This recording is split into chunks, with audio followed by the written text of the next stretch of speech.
Okay, reading further into this Lyndon Johnson's run for senator of Texas in the late 1940s, it's been quite shocking. You could really see the difference between Coke Stevenson, who is a longtime favorite. He was a governor for a while. He was like known as Mr. Texas, and Lyndon Johnson, who's kind of a newcomer. Um, he is about 40 years old, I believe, and he was way behind on the polls. And they're talking about the first primary where he clearly lost that primary. Even though Lyndon Johnson rode around in a helicopter and bounced, 8 cities each day, shaking hands, giving speeches in the 100-degree heat, tirelessly going, and also they mentioned a lot of medical problems such as kidney stones, and fighting through that. Well, he didn't gain much ground, they said, from the helicopter rides, shaking hands, stopping at groups of 2 or 3 people, including a large dog, to just talk about the issues, ask people to vote for him. So he changed tactics. He had a large staff at the first primary. He shrunk it down to just himself and an aide because they felt maybe that the large entourage wasn't too helpful.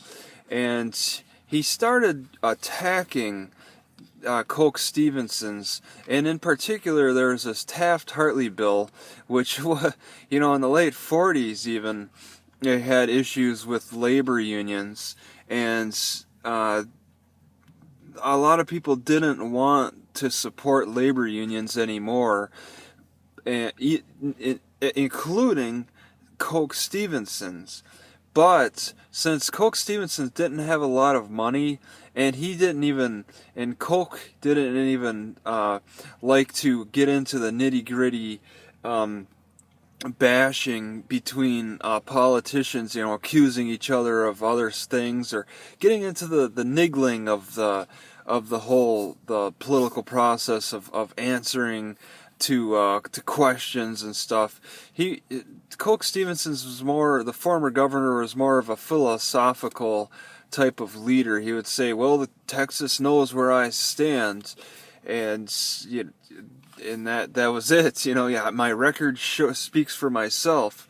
But that's exactly how Lyndon Johnson was able to start attacking Coke Stevenson's and really casting doubt on Stevenson's whole campaign, because he started questioning, is Stevenson's in bed with the labor unions? Because Taft-Hartley, even Johnson would vote against it. He said, Johnson would say, I will not vote for this Taft-Hartley bill.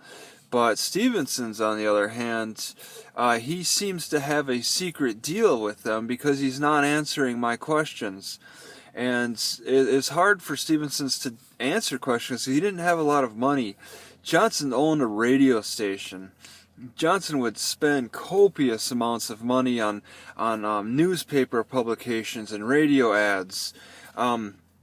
He bought a lot of votes. He would pay some leaders to choose his side. One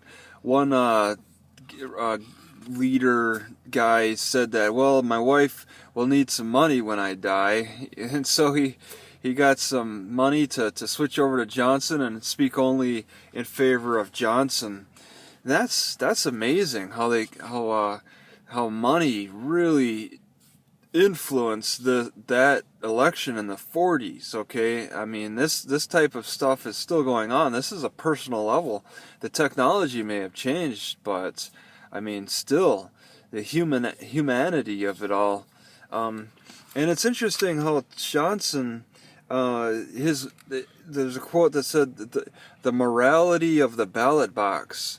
I mean, his whole morals, his whole life revolves around this ballot box. Ever since college, when he ran for political positions, he only thinks, ballot box. What can I do to get those votes? He would steal votes sometimes, buy votes, use lies against the opponents to get more votes cast out on the other opponents.